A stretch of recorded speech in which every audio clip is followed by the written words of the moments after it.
Hey guys, welcome to another episode of One Great Question. I am incredibly excited because one of my favorite artists on the planet is with us today. I literally own an NFT. I don't know if those are things anymore, but I own one. It's great.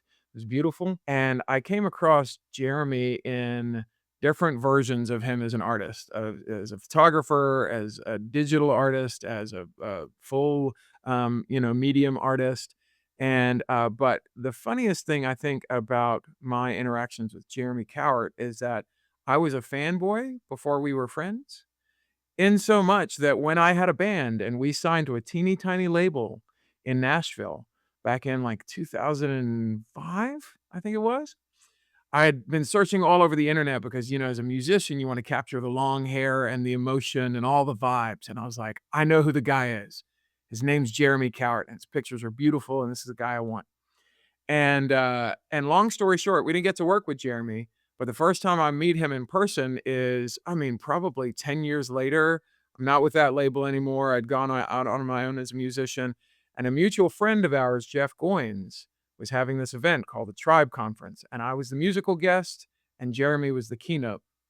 And just before we both go out, Jeremy and I get to connect backstage. I'm like, Jeremy, I tried to get you to like, shoot our cover art for our album. And your assistant at the time, I think, very kindly left us out of the room because like, oh, you sweet boys, you can't afford this. And Jeremy just very kindly said, I would have 100% shot that. And I think in that moment, I was just like, oh, I just had wished the stars had aligned, but I'm glad we were here now because the next thing that happened is not only did I respect Jeremy as this artist and photographer, he goes out and crushes one of the best keynotes I've ever heard called I'm Possible. And then I'm supposed to follow it to a room full of people who've just both been like gutted and elated for the last 25 minutes. And then I'm supposed to go out with an acoustic guitar and try and Ed Sheeran this thing. And I basically just told the audience, I was like, there's no way for me to follow what just happened. So I'm gonna play a Tom Petty cover while you guys put yourself back together, and then I'll start my section of the show. And so with that, I'd love to welcome to the show, Jeremy Cowart. Thanks, man. It's good to be here. That is hilarious. I didn't know that. I remember a meeting, but that's a really funny story.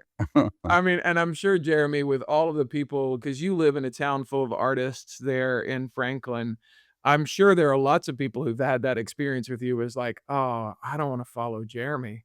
Like, I don't want my art next to his. I don't wanna have to follow the keynote." I mean, it's just been such an impressive thing. So I'd love to jump off with our first question, which is if the 8-year-old version of Jeremy was looking at you today, sitting right next to you in the chair, and he's kind of like, "Hold on, we're doing what? And what? What?" Because you're a man of almost infinite talents and almost even more projects. Every time we are together, you've got a thing that you're driving and is almost like a one of the one and at the forefront, kind of that futurist vibe.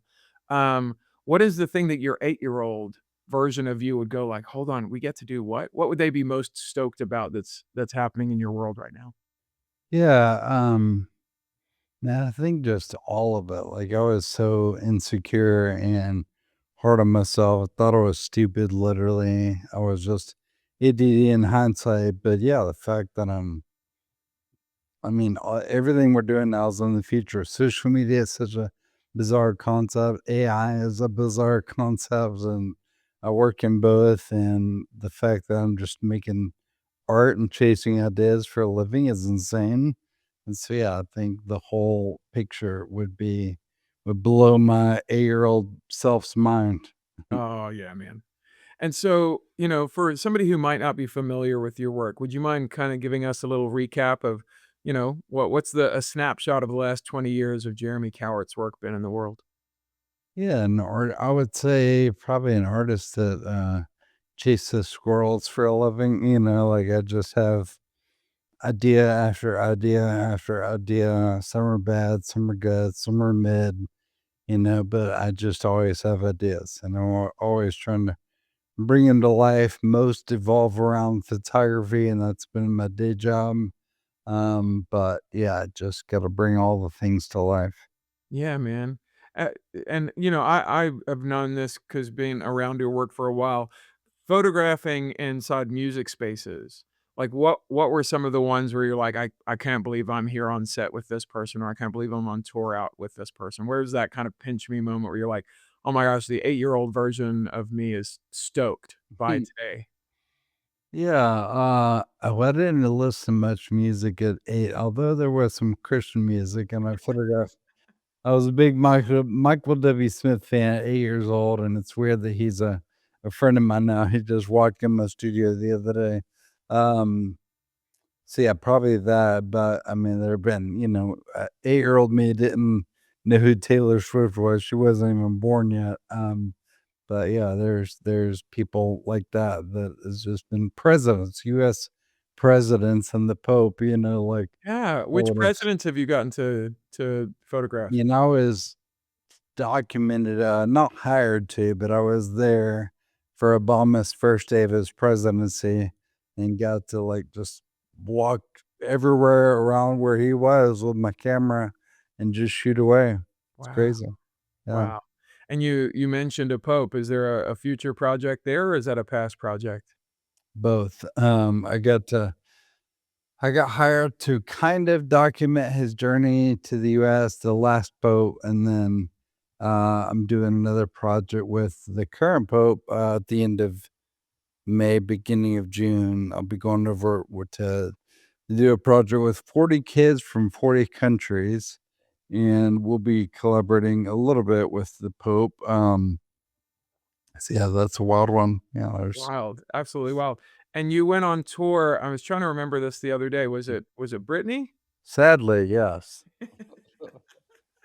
Yeah, We don't talk about that we stuff. don't That's talk about Bruno. PTSD. Yeah, we don't talk about Bruno. Got it. But it's not No, I Bruno went Mars. Bruno is code for Britney. yeah, I went literally directly from the Chris Tomlin tour to the Britney Spears tour, so Same, there same. was That's the same yeah, thing. same, Tomlin and yeah. Spears, same. I mean, especially the costumes, they were the same, yeah. Tomlin Heck, had the well, most and Chris gay Chris has got a smaller frame. I bet he could fit into some of that stuff. uh, Yeah. yeah, the bras, I mean, it got really weird for sure, yeah. Yeah, Chris is gonna really love this podcast. Be like, "Those 2 idiots. What are they talking about?" Yeah, mhm, Um And so I think one of the most, fascinating things about your journey is what you were talking about before earlier, right? Is like, you can be an idea factory, and literally your studio right now sits in a place called The Factory. mhm, But I think there are a few people who I've come across, and I've had the fortune of, coaching lots of executives and founders and entrepreneurs who can get things as far down the line as you get them. Like, it's like, "Oh, I had an idea and I talked to 6 friends about it," and then 12 years later, they're like, "Hey, whatever happened to that idea?" And they like, "I don't remember what you're talking about." You have taken things from an idea to what would the benefit be, what would the facts or the process be, to, "Hey, what would be the caution?" to actual implementation. This thing sees the light of day. mhm. And is that to you what feels like success? Is like taking the idea and actually watching it, no matter if it lives for 1,000 years or for 1,000 seconds, but actually getting to see it in the world. Is that the marker for success for you when it comes to ideating? It's a good question. I don't know that I ever really think about the success side of it. I just feel like I have this, like, responsibility to get it out there, and it's hard though because there's such a downside to the way my mind works.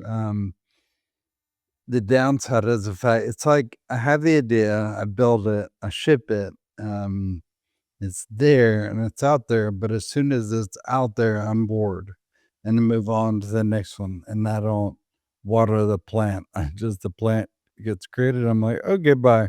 And so that's where I really struggle. And I think it's a different form of ADD. There's like the day-to-day ADD that I also have.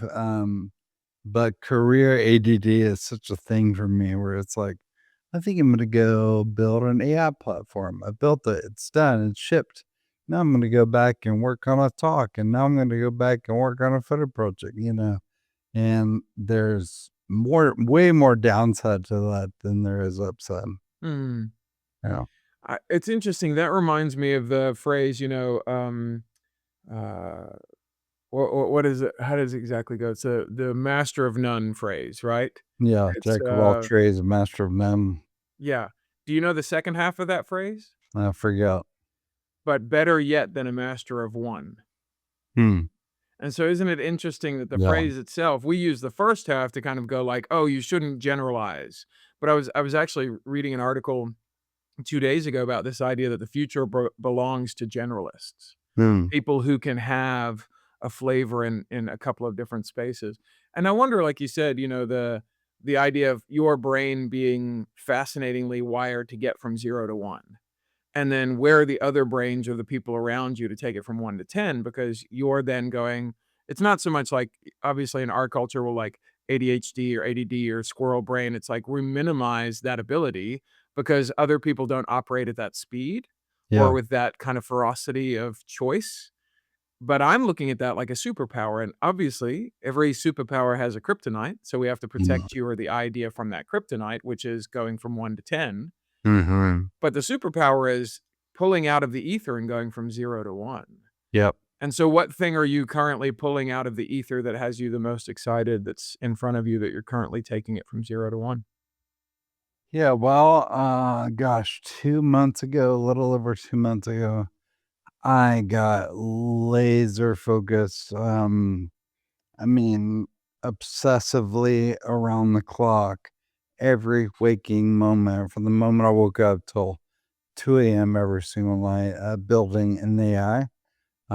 So like many right now, it's like a full-on movement, people building in Claude. And so I discovered Claude, and being an idea guy, it felt like, my whole career with ideas, it's like between you and the destination is a forest.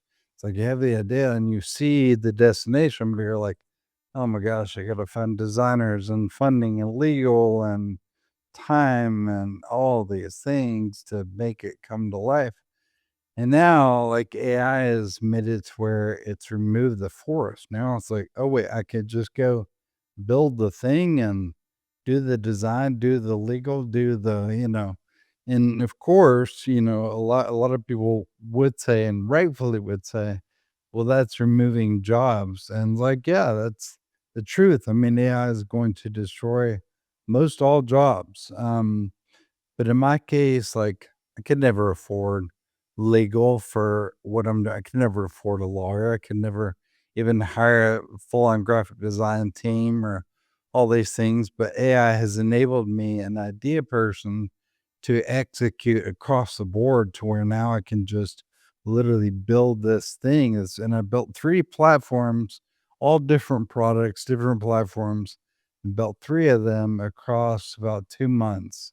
And but now I'm like, the part of the forest that still exists is finding your audience, like scaling it, and that's where I feel a little bit frozen. I mean, even though I have a decent social media following, that doesn't mean it's the right audience, if that makes sense. Like, one of my products is a very corporate company product. My followers are not corporate companies, and so I'm like, "How do I go and find these clients for this product that I know it can help every company on earth, but I don't know how to go find them?" Um, but it's been wild. I've learned more in the past 2 months than I've learned in a long time, but now I've just feel frozen again because 'cause I'm like, "Oh, I gotta go find the audiences for these products." Yeah. And when you've had success before, what do you think was was that ability to, like, get an audience around photography, get an audience around speaking? Did you find that there was a key person in the network who kind of introduced you to their people, or was it more you just keep on one foot in front of the other and it was slow organic growth? What do you find is more of your experience around that? Yeah, I mean, in the past, I feel like everything I've done is luck. My talk went viral. I just put it out there, no promotion of it, no whatever. It just went viral. Same with kind of everything. I never really know what I'm doing, never have a plan. I just kinda do and see what happens. Mhm. And Mhm. it's just harder these days, as like social media is a completely different ball game. The algorithms are different. Like now, none of us see each other's content. Like I don't even see your content. I don't see I only see content that Instagram wants to feed me, like, I don't see anybody that I'm following, and it's sad, like, that we don't actually see each other's content, and so it's just a much harder game to play to get your content out there. Hmm. Yeah, I do wonder about that. I jumped the other day onto Facebook, and I saw at the bottom of the feed, there was a thing that just said "friends." And I was like, "Oh, you mean like the whole point? Like people I've connected with who I, went to high school or college or, knew in my 20s." And so I clicked on it, and the feed is so badly designed that it's like posts from my friends from 6 months ago, and I'm like, "Surely my friends are posting in the last 2 days, and surely I should be able to scroll for half an hour just on the last couple because, I mean, these aren't followers. I've got, a couple thousand friends that I've, been in real life with."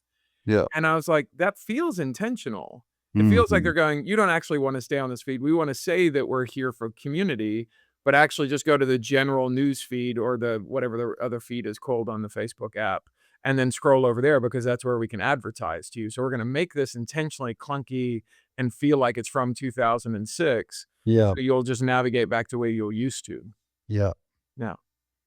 Yeah, man, it's sad, it's weird, like, I have 200 and last time I checked, I don't know, 230,000 followers on X, and when I post on X, 0% engagement. I mean, it's, like, entirely useless. And I remember back in the day, where I would get tons of engagement on Mhm. Twitter, and it's like, I don't really know what they're all trying to do, but it all feels a little bit useless. Granted, it's the only tools we still really have to get our message out there, but yeah, it's a mess. Mm. As you're surrounded by artists and entrepreneurs and founders in your world, what is the thing that gives you the most hope going forward? What are you like? Okay, this is all a bit of a mess. You've got, lovely young children who are, doing wonderful things out in the world. So obviously you've got hopes and dreams wrapped around them, and your, wife runs a thriving business on her side of things as well. Like, where are the things you're looking, going, okay, that's failing. It's not what it used to be. These are the things that seem to be thriving or the next edge that I can, like, place a little bit of excitement towards. So the thing I'm really hopeful and excited about, which is odd to say, is AI. But I'm only excited for the short term. I'm terrified of the long term. I think the long term is really scary. And that might sound weird. Why embrace something that is bad in the long term? And it's like, I think if you don't embrace it, you're screwed. It's almost like being refusing to join the internet back in the day. It's like, you don't have a choice. Like, it's here, it's everywhere. Like, and even if you're resisting it, you're still using it because every business you interact with is using it. So Right. whether you like it or not, like, you're using AI. You're in a wetsuit, but you're already in the ocean. Yeah, exactly. Um, so it's changing everything for me. I mean, I use it all day, every day. And I'm excited for what it can mean for people. But I'm trying to get my son to learn it all so he can start using. Because I'm like, dude, no matter what degree you get and graduate with, nothing will be as valuable as you knowing how to change any business's business with using AI. So, yeah, I would say in a strange way, it's got me at least temporarily hopeful, even though I mean, it's just terrible what it's like. Disney, just fired 1,000 people, 1,000 artists. Jacket X or Jacket, what's he run now? His company, I think, fired 4,000 people out of 10,000 people. And this is just the beginning, the very tip of the iceberg. Because now that I've learned super in depth how to build with AI. It's like you learn a language. Once you learn the language, it's like you see so much clearer. Because now, when I literally walk through my building, the factory, I can look at any business and understand how AI will remove all of the employees. Movie theater, restaurants, like whatever it is, I'm like, "Oh, crap," like, they're in trouble. Then people say, "Well, the physical jobs are gonna be okay." Until robots come in, like, 2 years, 3 years, which that all sounds so weird and futuristic, but it's coming, like, it's already happening, and when these robots have Claude and all this AI stuff installed, I mean, already robots are performing surgery because they have perfect, their hands don't shake, perfect memory, no memory loss, no mistakes. And so doctors are already being replaced by robotic hands. So if a doctor can be replaced, literally any physical task can be replaced. Carpentry, electricians, like you name it. And so, man, it's just like it's really hard to be hopeful. I agree with, Sam Altman, Elon Musk. I'm not a fan of these billionaires, but I do think they're right when they say like we're gonna have to figure out some kind of universal income or something because we're all gonna lose our purpose if there's no jobs and there's no work, then what do we do? And I hate to be an alarmist, but again, I'm just now that I'm on the other side of understanding these tools in depth, I'm like, oh man. And Anthropic has a new model called Mythos that I don't know if you've been reading about that, but it's supposed to be like, 10 times what their current model is. And their current model is already insane. Just yesterday, they released their legal version where now it's like already replacing lawyers. Like, I don't know, man. It's crazy. Yeah, it's interesting in this conversation because I liken it to, as you said before, it's running things already, so we can either run from it or we can understand it. I don't know necessarily anybody, other than a few people in my circles who are recklessly running towards it, kind of the robot overlords kind of idea, that they're like, "Yeah, let me sign up for that." Yeah. And I think what it has led me to, though, is a lot of introspection around business and leadership, because that's obviously the place that I live the most as an executive coach. And for our company, at least, the place that we've landed is it's EQ in the age of AI. What does it look like to raise your emotional intelligence in an age of artificial intelligence? Because AI is now making IQ cheaper by the minute, and it's making EQ more expensive by the second. And so I was even on a call yesterday with a publisher, and were talking about my new book, and in the conversation, they were like, "Have you started talking to kids about this? Have you started talking to, like, high schoolers and college students? Have you started talking about this with parents as they raise kids?" I was like, "Nope." My joke has always been 2 things I won't coach is how to be a better husband or how to be a better parent, because 'cause I'm like, I'm in the midst of those things. I'm just trying to do it well myself. I'm not, in this world trying to be a guru. But, they brought up a good point. It's like this idea of, but we all need tools. We need frameworks on how to raise our emotional intelligence because, like you said, finding purpose is a practice of soft skills. This is an emotional intelligence thing. Like, why do I exist? Why does the work matter? Why do I matter? And so in these spaces, the place that I liken it to is kind of like Pandora's box is open now. And so what do you do now that there's just chaos in the world and now that this is happening? And I at least think the only thing I can do is what is within arm's reach. Like, what can I actually reach out into, whether it's my spouse or my kids or my family, my network, who can I encourage and bring that hope to? And it's like, the things that will still exist regardless if there's robots or not, I will need a sense of purpose. Okay? How do we develop tools for that? I will still need to have an understanding of, well, what's expected of me now around that purpose? Okay, well, that's an expectation setting framework. I'll need to be able to solve conflict. Me and Jeremy are friends. If I don't call him back or don't show up on time or I'm not, being a good friend, well, it's going to create tension. Well, if we both built the muscle of having a hard conversation. And so it's all of these skills of being human in the age of anything that feels inhumane or subhuman or artificial or robotic.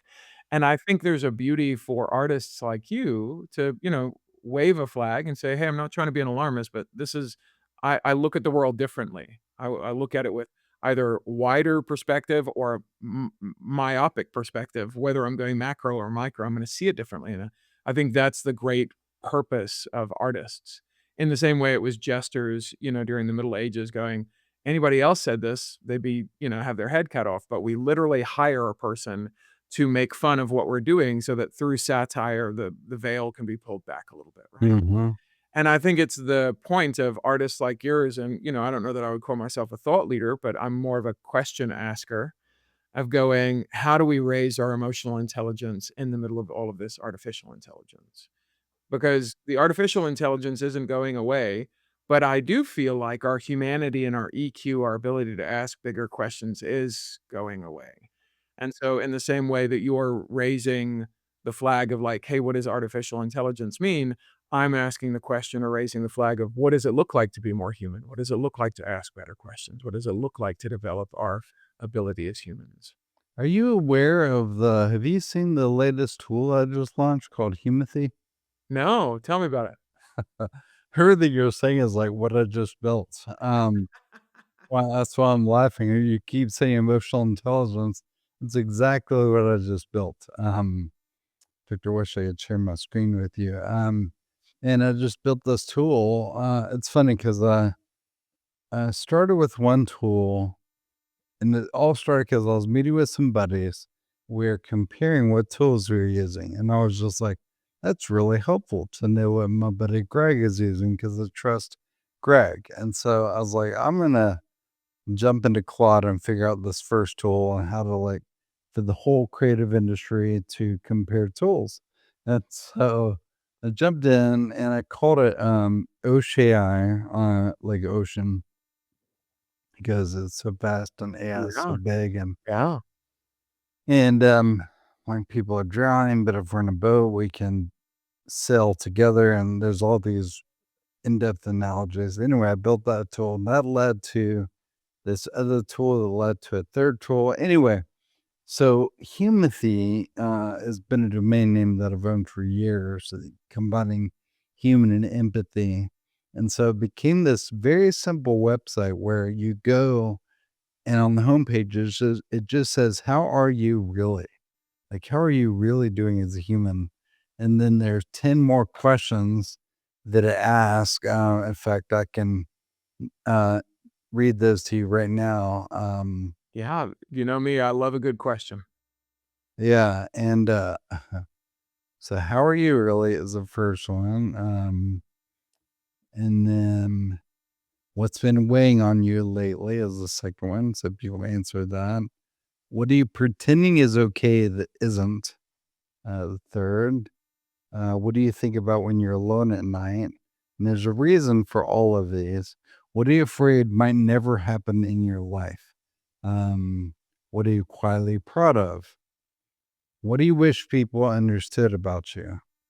What are your honest thoughts about AI and where it's headed? Um, there's, one, global leadership. What does the world need most right now? And lastly, then you just answer some demographics, your birth year, gender, what do you do for a living, all that stuff. Anyway, so on the other side of that, once you're inside Humathy, you get this deep dive page into your entire life, your brain, your world, your emotions, your heart, who you really are. And so I launched it and I started getting the most insane feedback from people ugly crying, sending it to their families and community groups and Bible studies and lots and lots and lots of tears. I've screenshotted all of it. So I have like this endless feedback from people just crying. I had a 96-year-old woman do it. She said, "This is the best gift I've been given my entire life." So then you can also understand how we're doing collectively as humanity. There's a literal global dashboard. I'm looking at it right now, and I can actually tell you the top questions that men are asking the top 5 or the top 10 that women are asking, Gen Z, Gen X, millennials, boomers. So just to give you an idea of how powerful this is what the top 5 things that women are asking right now. When did I stop being a person and start being a function in other people's lives? S- Good.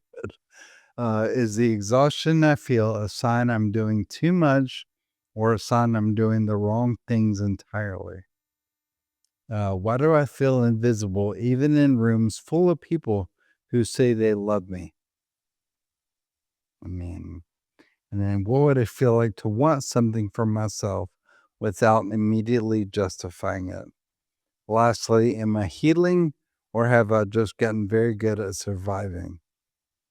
I mean, and then you're a man my age. We're close in age, so here's what men are asking: have I earned the respect I carry, or am I performing a version of myself I no longer believe in? What? Why does success feel like it's happening around me, but not inside me? Is the way I provide for people the same as actually being present for them? If I stopped being useful, would anyone stay?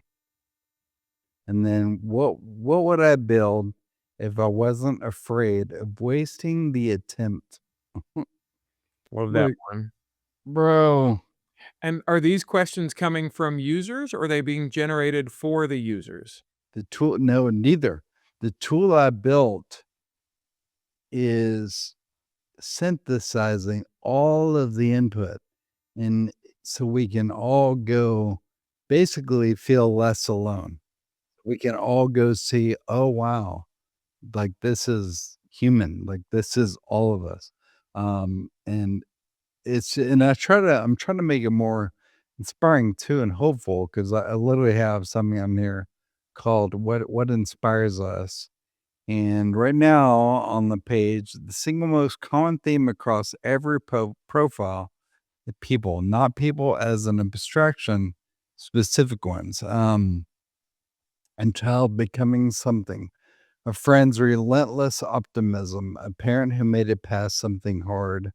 Nature comes second, just as personally, not the outdoors, but a specific shore, a specific season turning. Then faith, art, music, the moment something was made exactly right. What the data keeps saying is that inspiration doesn't announce itself. It arrives in the shape of someone you love, something you're watching grow, or a moment that didn't ask permission to move you.